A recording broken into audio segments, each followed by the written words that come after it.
Welcome to the Brandwise podcast, where we talk about the big branding moves that business owners are making and the why behind it. I'm your host, Jess Freeman, here to help you be wise and be bold. If I were to ask you about your website, what would you say? I'm assuming you would say something probably along the lines of, my website looks great. It's got all my info. It works. It's functional. It exists. But here's the thing. In 2024 and 2025, coming quickly, having just a pretty online brochure of a website just isn't enough anymore. Regardless of how many years you've been in business, how you approach your website can really make or break your brand's success. So buckle up, because today I'm going to challenge some of those long-held beliefs about your website. We're going to start with a little trip down memory lane to the early days of the internet. And this is nerdy. It's probably just being a thing about being a web designer. I really love to go onto archive.org to look at the old versions of websites for big brands. And back in the day, websites were essentially digital billboards, static, one-way communication that was really just like, this is what we offer, because they didn't have the capability to sell things and have all this interactivity on websites. Diet Dr. Pepper's website at one time, and of course, yes, I know this, was just like, buy Diet Dr. Pepper and click here to get a t-shirt. And like that was it. Unfortunately, many business owners still approach their websites with this outdated mindset. They treat their site like a digital brochure.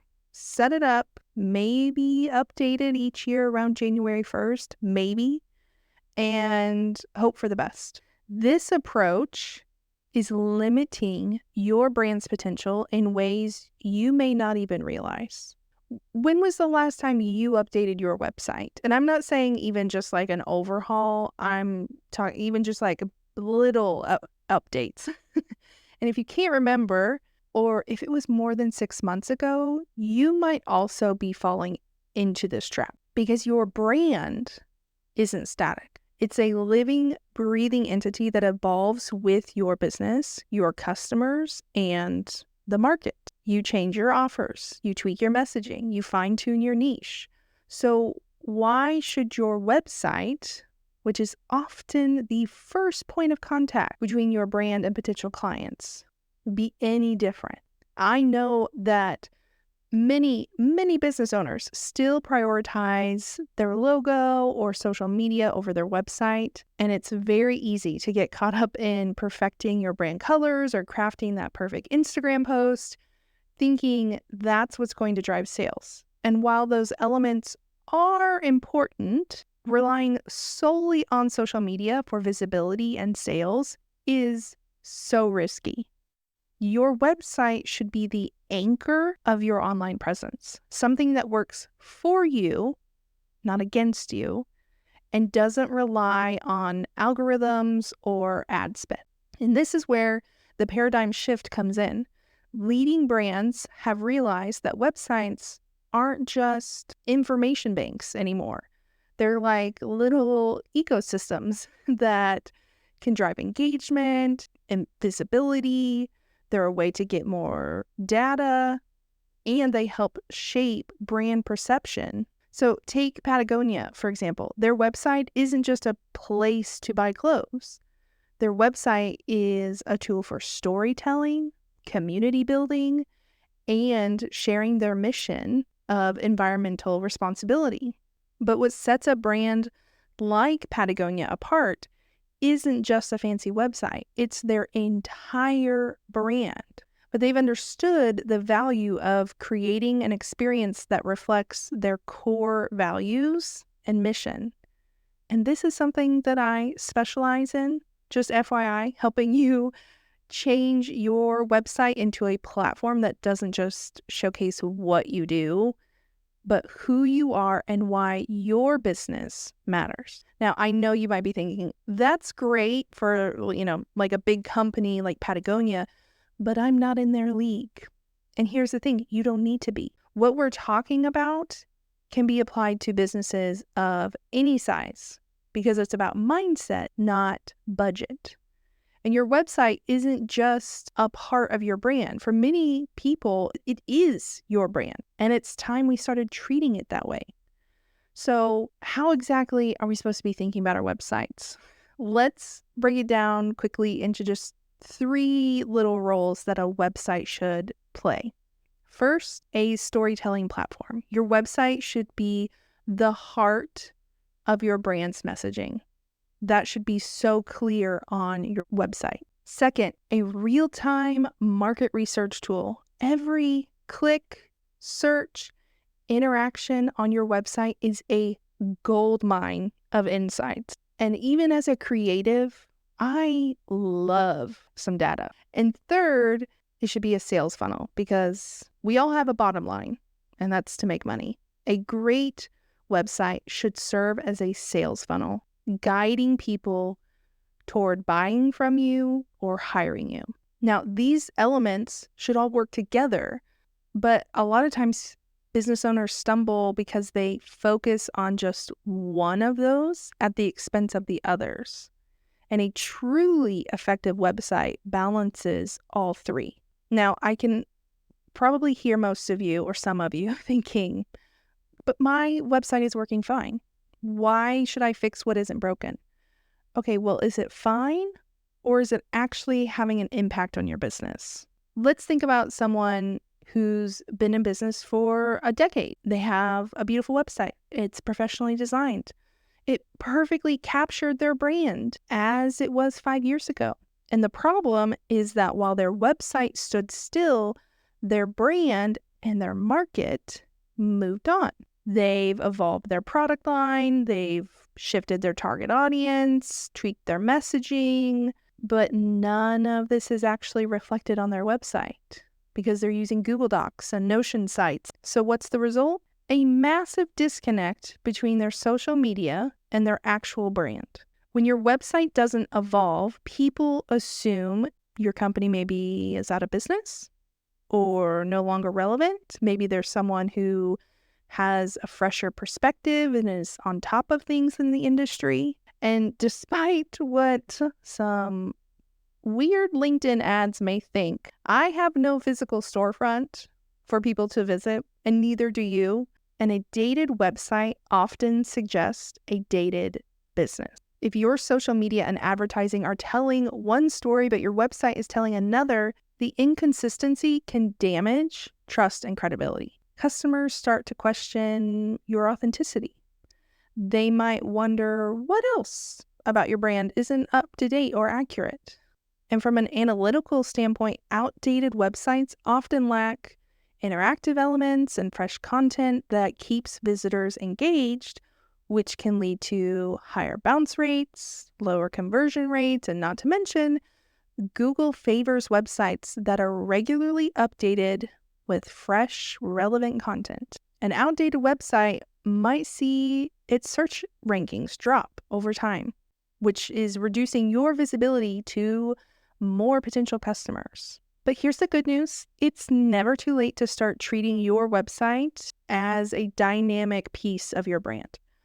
So what is the solution? I promise it's more than just slapping on a fresh coat of paint. Your website should be evolving and reflecting your brand's growth and the shifts that you are making. So whether that means you take a hard look at it quarterly, you hire a designer to overhaul it, you have a designer on retainer to help you keep it up to date, or you do a VIP day, whatever it is, you need a system of some sort to help keep it fresh.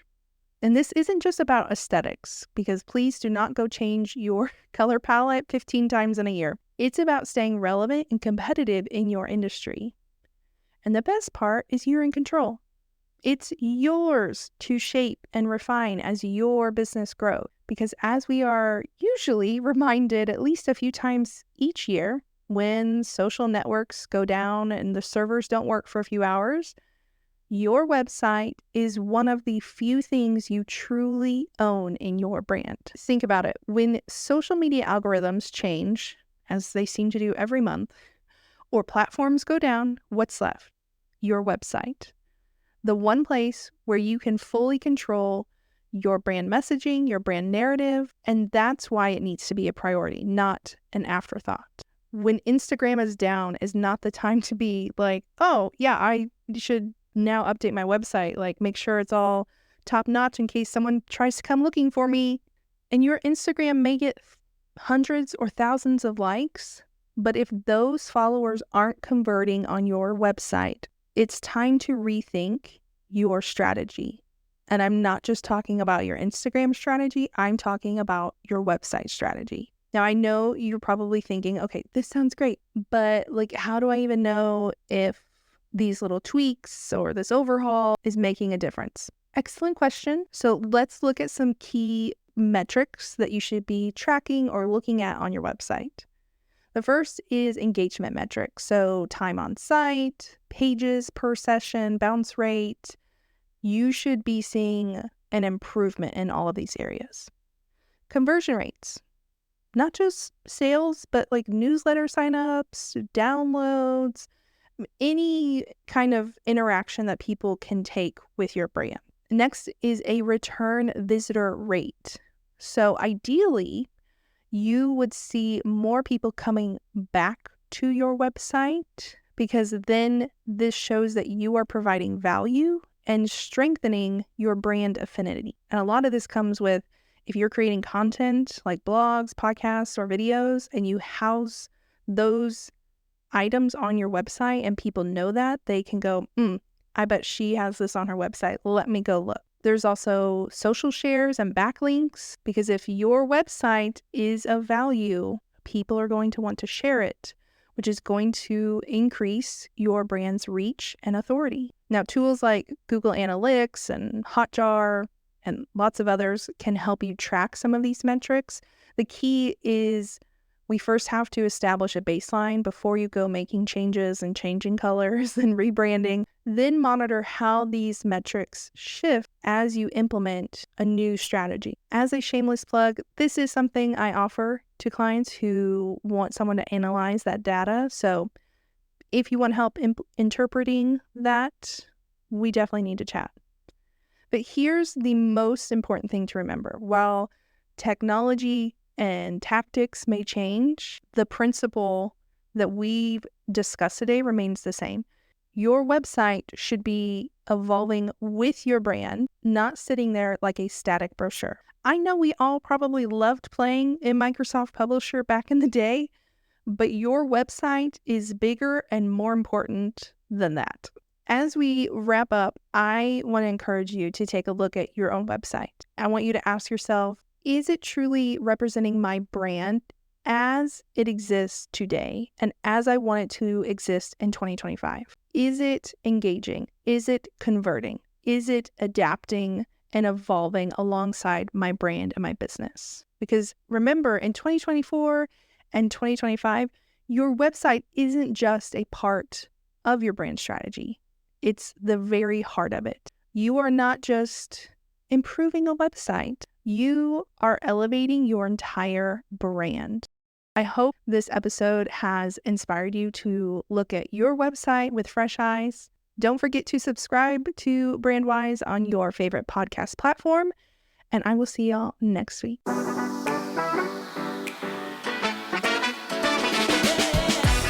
Are you a squiggle or a square? Go to jesscreatives.com/quiz to find out where your brand ends up and find out what a square or squiggle even means. If you enjoyed today's show, be sure to leave a review or share it on Instagram, and tune in next week for another episode.